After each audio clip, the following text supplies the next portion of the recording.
ਹਸਤ ਖੇਲਤ ਤੇਰੇ ਦਿਉਰੇ ਆਇਆ। ਅਗਲਾ ਵਿਅੰਗ। ਸਾਡੀ ਨੇੜੇ ਦੀ ਰਿਸ਼ਤੇਦਾਰੀ ਵਿੱਚੋਂ ਇੱਕ ਲੜਕੀ ਦਾ ਰਿਸ਼ਤਾ ਕਰਨ ਵਾਸਤੇ ਵਰ ਲੱਭਣ ਦੀ ਜ਼ਿੰਮੇਵਾਰੀ ਮੇਰੇ 'ਤੇ ਆ ਪਈ। ਲੜਕੀ ਵਾਲਾ ਪਰਿਵਾਰ ਆਰਥਿਕ ਪੱਖੋਂ ਕਾਫੀ ਕਮਜ਼ੋਰ ਸੀ। ਉਂਝ ਸਾਰੇ ਪੜ੍ਹੇ ਲਿਖੇ ਸਨ। ਲੜਕੀ ਵੀ MA ਕਰ ਚੁੱਕੀ। ਟੀਚਰ ਲੱਗਣ ਵਾਸਤੇ ਦਰਖਾਸਤਾਂ ਕਈ ਥਾਵਾਂ ਉਸਨੇ ਭੇਜੀਆਂ ਹੋਈਆਂ ਸਨ। ਬਹੁਤ ਥਾਵਾਂ 'ਤੇ ਕੋਸ਼ਿਸ਼ ਕਰਨ ਤੋਂ ਬਾਅਦ ਇੱਕ ਲੜਕੇ ਦੀ ਸਾਨੂੰ ਦੱਸ ਪਈ। ਇੱਕ ਹੋਰ ਰਿਸ਼ਤੇਦਾਰ ਨੇ ਦੱਸਿਆ ਕਿ ਲੜਕਾ ਵਿਕਾਰਾਂ ਅਤੇ ਨਸ਼ਿਆਂ ਤੋਂ ਮੁਕਤ ਹੈ। 10 ਕਿੱਲੇ ਜ਼ਮੀਨ ਵੀ ਹੈਗੀ ਹੈ। ਕਾਕਾ ਪੜ੍ਹਿਆ ਹੋਇਆ ਵੀ ਕਾਫੀ ਹੈ। ਗੱਲ ਕਰ ਵੇਖੋ। ਅਸੀਂ ਦਿਨ ਮਿੱਥ ਕੇ 4-5 ਬੰਦੇ ਲੜਕੇ ਨੂੰ ਵੇਖਣ ਉਹਨਾਂ ਦੇ ਘਰ ਚਲੇ ਗਏ। ਕਾਕਾ ਵੀ ਟੀਚਰ ਲੱਗ ਚੁੱਕਿਆ ਸੀ। ਉਮੀਦ ਸੀ ਦੋਵਾਂ ਪਰਿਵਾਰਾਂ ਦਾ ਮੇਲ ਹੋ ਜਾਵੇਗਾ। ਸੰਖੇਪ ਤੌਰ 'ਤੇ ਲੜਕੀ ਬਾਰੇ ਅਤੇ ਉਸਦੇ ਪਰਿਵਾਰ ਬਾਰੇ ਜਾਣਕਾਰੀ ਦਿੱਤੀ ਗਈ। ਫਿਰ ਲੜਕੇ ਬਾਰੇ ਪੁੱਛ-ਗੁੱਛ ਕੀਤੀ। ਲੜਕੇ ਨੇ ਕਿਰਪਾਨ ਪਾਈ ਹੋਈ ਵੇਖ ਕੇ ਸਮਝ ਲਿਆ ਕਿ ਕਾਕਾ ਜੀ ਸਿੰਘ ਸਜੇ ਹੋਏ ਹਨ। ਲਗਭਗ ਦੋਵਾਂ ਪਰਿਵਾਰਾਂ ਦੀ ਰਿਸ਼ਤੇ ਲਈ ਸਹਿਮਤੀ ਬਣ ਗਈ। ਮੈਂ ਕਾਕਾ ਜੀ ਨੂੰ ਪੁੱਛ ਲਿਆ, ਕਾਕਾ ਤੁਹਾਡੀ ਕੋਈ ਖਾਸ ਮੰਗ ਹੋਵੇ ਤਾਂ ਬਿਨਾਂ ਸੰਕੋਚ ਹੁਣੇ ਦੱਸ ਦਿਓ। ਬਰਾਤ ਦੀ ਸੇਵਾ ਕਿਸ ਤਰ੍ਹਾਂ ਦੀ ਹੋਵੇ, ਗਹਿਣਾ ਗੱਟਾ ਦਾ ਦਾਜ ਆਦਿ ਦਾ ਕੋਈ ਚਾਹਨਾ ਹੋਵੇ ਤਾਂ ਹੁਣੇ ਸਾਨੂੰ ਦੱਸ ਦਿਓ ਤੇ ਮਗਰੋਂ ਕੋਈ ਫਿੱਕ ਨਾ ਪਵੇ। ਲੜਕਾ ਕਹਿਣ ਲੱਗਿਆ, ਜੀ ਦਾਜ ਦੀ ਤਾਂ ਕੋਈ ਇੱਛਾ ਨਹੀਂ। ਬਰਾਤ ਦੀ ਸੇਵਾ ਜਿਵੇਂ ਤੁਸੀਂ ਯੋਗ ਸਮਝੋ ਕਰ ਦੇਣੀ, ਪਰ ਮੇਰੀ ਇੱਕ ਸ਼ਰਤ ਹੈ। ਅਸੀਂ ਘਬਰਾ ਗਏ ਕਿ ਪਤਾ ਨਹੀਂ ਕੀ ਪਹਾੜ ਡਿੱਗਣ ਵਾਲਾ ਹੈ। ਕੀ ਸ਼ਰਤ ਪੂਰੀ ਕਰਵਾਏਗਾ? ਅਸੀਂ ਮਨ ਕਰੜਾ ਜਿਹਾ ਕਰਕੇ ਪੁੱਛ ਲਿਆ। ਹਾਂ ਕਾਕਾ ਜੀ ਦੱਸੋ ਕੀ ਸ਼ਰਤ ਹੈ? ਅਸੀਂ ਪੂਰੀ ਕਰਨ ਦੀ ਜ਼ਰੂਰ ਕੋਸ਼ਿਸ਼ ਕਰਾਂਗੇ। ਕਹਿਣ ਲੱਗਿਆ, ਸ਼ਰਤ ਇਹ ਹੈ ਕਿ ਆਨੰਦ ਕਾਰਜ ਤੋਂ ਪਹਿਲਾਂ ਲੜਕੀ ਅੰਮ੍ਰਿਤਧਾਰੀ ਹੋਣੀ ਜ਼ਰੂਰੀ ਹੈ। ਸਾਡੇ ਤਾਂ ਸਾਹ ਸੁੱਕੇ ਪਏ ਸਨ ਕਿ ਪਤਾ ਨਹੀਂ ਕੀ ਮੰਗ ਰੱਖ ਦੇਵੇ, ਪਰ ਇਹ ਸ਼ਰਤ ਸੁਣ ਕੇ ਸਾਨੂੰ ਸੁੱਖ ਦਾ ਸਾਹ ਆਇਆ। ਸਹਿਜ ਸੁਭਾਏ ਮੈਥੋਂ ਕਹਿ ਹੋ ਗਿਆ ਕਿ ਇਹ ਤਾਂ ਮਾਮੂਲੀ ਜੀ ਗੱਲ ਹੈ। ਲੜਕੀ ਨੂੰ ਅੰਮ੍ਰਿਤ ਅਸੀਂ ਛਕਾ ਦਿਆਂਗੇ।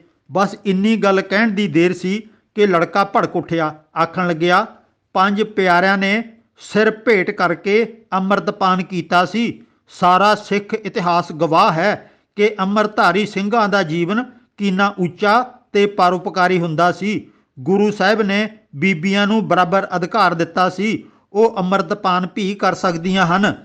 ਲੋੜ ਪੈਣ 'ਤੇ ਜੰਗ ਵਗੈਰਾ ਵੀ ਲੜ ਸਕਦੀਆਂ ਹਨ। ਤੁਹਾਨੂੰ ਸ਼ਾਇਦ ਅੰਮ੍ਰਿਤ ਦੀ ਮਹਾਨਤਾ ਦਾ ਪਤਾ ਨਹੀਂ, ਤਾਂ ਹੀ ਕਹਿ ਰਹੇ ਹੋ ਕਿ ਅੰਮ੍ਰਿਤ ਛਕਣਾ ਤਾਂ ਮਾਮੂਲੀ ਗੱਲ ਹੈ। ਖੈਰ, ਮੈਂ ਨਿਮਰਤਾ ਨਾਲ ਮੁਆਫੀ ਮੰਗੀ। ਨਾਲ ਹੀ ਦੱਸਿਆ ਕਿ ਅੰਮ੍ਰਿਤ ਨੂੰ ਮਾਮੂਲੀ ਨਹੀਂ ਆਖਿਆ। ਮੇਰਾ ਤਾਂ ਇਹੀ ਮਕਸਦ ਸੀ ਕਿ ਅੰਮ੍ਰਿਤ ਛਕਣਾ ਬੀਬੀ ਵਾਸਤੇ ਕੋਈ ਔਖਾ ਕੰਮ ਨਹੀਂ ਹੈ। ਇਹ ਮੰਗ ਤਾਂ ਤੁਹਾਡੀ ਹਰ ਹਾਲਤ ਵਿੱਚ ਅਸੀਂ ਪੂਰੀ ਕਰ ਦਿਆਂਗੇ। ਫਿਰ ਕਾਕਾ ਜੀ ਜਰਾ ਸ਼ਾਂਤ ਹੋਏ। ਅਸੀਂ ਰਿਸ਼ਤਾ ਪੱਕਾ ਕਰ ਆਏ। ਮਿੱਥੀ ਤਰੀਕ ਤੇ ਮੰਗਣਾ ਕਰ ਦਿੱਤਾ ਤੇ ਸਾਦਾ ਜਿਹਾ ਵਿਆਹ ਹੋ ਗਿਆ।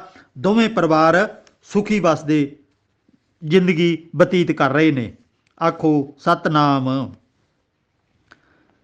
ਅਗਲਾ ਵਿਅੰਗ। ਸਾਡੇ ਬਾਪੂ ਜੀ ਸਾਧਾਂ, ਜੋਗੀਆਂ ਅਤੇ ਬ੍ਰਾਹਮਣਾਂ ਦੀ ਸੇਵਾ ਕਰਕੇ ਬਹੁਤ ਖੁਸ਼ੀ ਮਹਿਸੂਸ ਕਰਦੇ ਸਨ। ਘਰ ਵਿੱਚ ਅੰਨ ਦਾਣਾ ਬਹੁਤਾਤ ਵਿੱਚ ਤਾਂ ਨਹੀਂ ਸੀ, ਪਰ ਫਿਰ ਵੀ ਘਰੋਂ ਪ੍ਰਸ਼ਾਦਾ ਬਣਵਾ ਕੇ ਕਿਸੇ ਨਾ ਕਿਸੇ ਸਾਧ ਨੂੰ ਛਕਾਉਂਦੇ ਸਨ।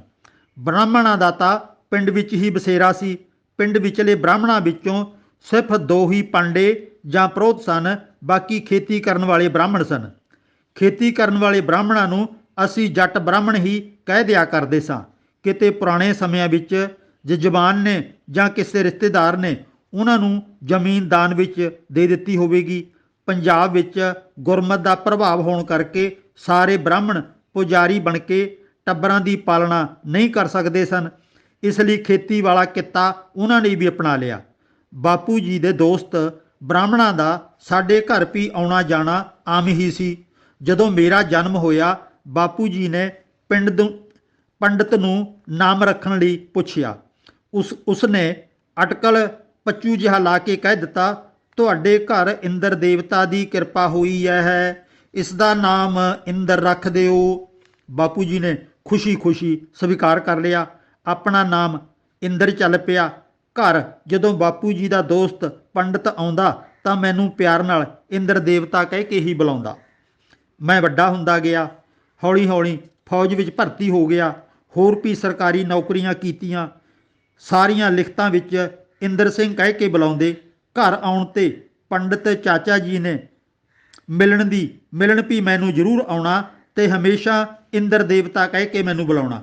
ਅਲੜ ਉਮਰ ਵਿੱਚ ਤਾਂ ਸਗੋਂ ਮੈਂ ਖੁਸ਼ ਹੋਣਾ ਕਿ ਮੇਰਾ ਨਾਮ ਇੱਕ ਮਹਾਨ ਦੇਵਤੇ ਵਾਲਾ ਹੈ। ਧਰਮ ਬਾਰੇ ਉਸ ਸਮੇਂ ਮੈਨੂੰ ਕੋਈ ਗਿਆਨ ਨਹੀਂ ਸੀ। ਬਾਪੂ ਜੀ ਬ੍ਰਾਹਮਣਾਂ ਜਾਂ ਸਾਧਾਂ ਤੋਂ ਸਾਖੀਆਂ ਸੁਣ ਕੇ ਸਾਨੂੰ ਸਮੇਂ-ਸਮੇਂ ਘਰ ਵਿੱਚ ਸੁਣਾਉਂਦੇ ਰਹਿੰਦੇ ਸਨ। ਇਹ ਸਾਖੀਆਂ ਮਹਾਭਾਰਤ, ਰਾਮਾਇਣ ਜਾਂ ਹੋਰ ਪੁਰਾਣਿਕ ਗ੍ਰੰਥਾਂ ਵਿਚਲੀਆਂ ਕਾਲਪਨਿਕ ਹੀ ਹੋਇਆ ਕਰਦੀਆਂ ਸਨ। ਕਦੀ-ਕਦੀ ਸਾਡੀ ਮਾਂ ਜਪਜੀ ਸਾਹਿਬ ਦਾ ਪਾਠ ਕਰਨ ਲਈ ਕਹਿ ਦਿੰਦੀ। ਕੋਲ ਬੈਠ ਕੇ ਸ਼ਰਧਾ ਸਹਿਤ ਸੁਣਦੀ ਰਹਿੰਦੀ, ਪਰ ਪੱਲੇ ਕਿਸੇ ਦੇ ਸਾਡੇ ਕੁਝ ਨਾ ਪੈਂਦਾ। ਆਮ ਭੇਡ ਚਾਲ ਵਾਂਗ ਸਾਡੇ ਘਰ ਵਿੱਚ ਵੀ ਮੜੀਆਂ, ਕਬਰਾਂ, ਦੇਵੀਆਂ, ਦੇਵਤੇ, ਰੱਖੜੀਆਂ, ਵਰਤ, ਪੁੱਛਣਾ, ਹਥੌਲੇ, ਧਾਗੇ, ਤਵੀਤ ਸਭ ਚੱਲਦਾ ਸੀ। ਜਦੋਂ ਸਾਡੇ ਵੱਡੇ ਭਰਾ ਨੂੰ ਵਿੱਦਿਆ ਰਾਹੀਂ ਗਿਆਨ ਪ੍ਰਾਪਤ ਹੋਇਆ, ਉਸਨੇ ਸਾਡੇ ਨਾਲ ਹਰ ਰੋਜ਼ ਗੱਲਬਾਤ ਕਰਨੀ ਤਾਂ ਕਿਤੇ ਜਾ ਕੇ ਮਾਂ ਪਿਓ ਨੂੰ ਬਹੁ ਦੇਵ ਪੂਜਾ ਤੋਂ ਹਟਾ ਕੇ ਇੱਕੋ ਦੀ ਪੂਜਾ ਵੱਲ ਅਸੀਂ ਲਾ ਸਕੇ। ਦਿੱਲੀ ਤੋਂ ਸ਼ੁਰੂ ਹੋਏ ਗੁਰਮਤ ਮਿਸ਼ਨਰੀ ਕਾਲਜ ਵੱਲੋਂ ਤਿਆਰ ਕੀਤਾ ਸਾਹਿਤ ਮੇਰੇ ਹੱਥ ਲੱਗ ਗਿਆ। 1975 ਤੋਂ ਮੈਂ ਉਸ ਨੂੰ ਪੜ੍ਹ ਕੇ ਪ੍ਰਭਾਵਿਤ ਹੋਏ ਬਿਨਾਂ ਨਾ ਰਹਿ ਸਕਿਆ। ਫਿਰ ਉਹਨਾਂ ਵੱਲੋਂ ਤਿਆਰ ਕੀਤਾ 2 ਸਾਲਾ ਡਾਕ ਕੋਰਸ ਮੈਂ ਪੜ੍ਹਨਾ ਸ਼ੁਰੂ ਕੀਤਾ, ਜੋ 3 ਕੁ ਮਹੀਨਿਆਂ ਵਿੱਚ ਪੂਰਾ ਕਰ ਲਿਆ।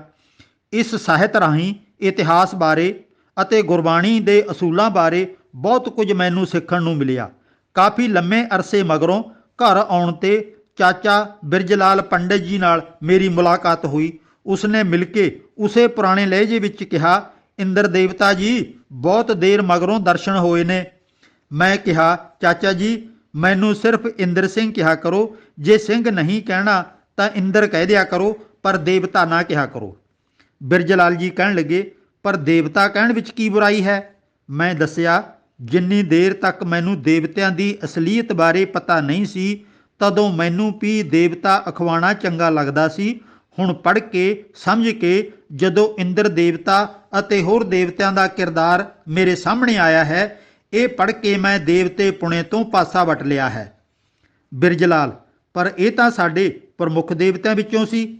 ਮੈਂ ਕਿਹਾ, ਹਾਂ ਚਾਚਾ ਜੀ, ਜੋ ਮੰਦੀਆਂ ਕਰਤੂਤਾਂ ਇੰਦਰ ਦੇਵਤੇ ਨੇ ਕੀਤੀਆਂ ਹਨ, ਆਮ ਆਦਮੀ ਉਤਨੇ ਬੁਰੇ ਕੰਮ ਕਦੀ ਨਹੀਂ ਕਰ ਸਕਦਾ।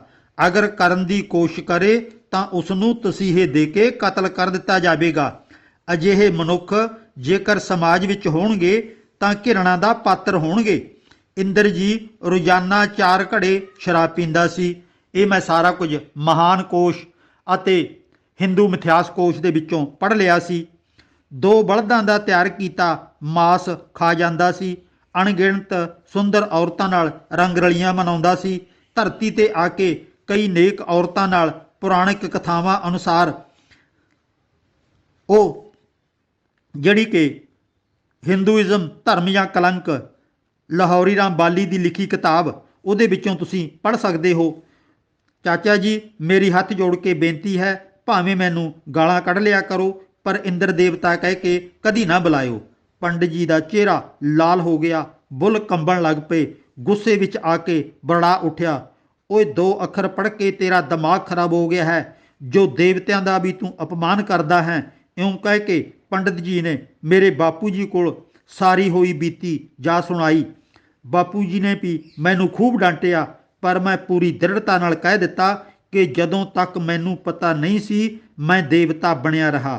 ਹੁਣ ਜੋ ਮਰਜ਼ੀ ਕਹੋ, ਮੈਂ ਇੰਦਰ ਦੇਵਤਾ ਨਹੀਂ ਅਖਵਾਉਣਾ।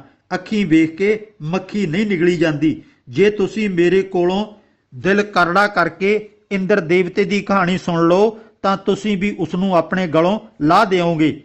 ਇਹ ਜਿਹੜਾ ਮੇਰੇ ਕਾਗਜ਼ਾਂ 'ਚ ਆ ਚੁੱਕਿਆ ਨਾਮ ਇੰਦਰ ਸਿੰਘ, ਇਹਨੂੰ ਤਾਂ ਮੈਂ ਨਹੀਂ ਬਦਲ ਸਕਦਾ, ਪਰ ਇੰਦਰ ਦੇਵਤਾ ਆਪਣੇ ਨਾਮ ਨਾਲ ਮੈਂ ਕਦੀ ਵੀ ਨਹੀਂ ਲਾਵਾਂਗਾ।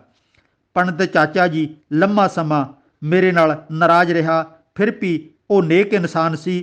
ਬਹੁਤ ਦੇਰ ਤੱਕ ਸਾਡਾ ਪਿਆਰ ਬਣਿਆ ਹੋਇਆ ਸੀ। ਘਰ ਦੇ ਨਾਲ ਹੌਲੀ ਹੌਲੀ ਇੰਦਰ ਸਿੰਘ ਕਹਿ ਕੇ ਮੈਨੂੰ ਬੁਲਾਉਣ ਲੱਗ ਪਿਆ ਤੇ ਸਾਡੇ ਘਰ ਆਉਣਾ ਜਾਣਾ ਉਸੇ ਤਰ੍ਹਾਂ ਫਿਰ ਬਰਕਰਾਰ ਹੋ ਗਿਆ। ਆਖੋ ਸਤਨਾਮ।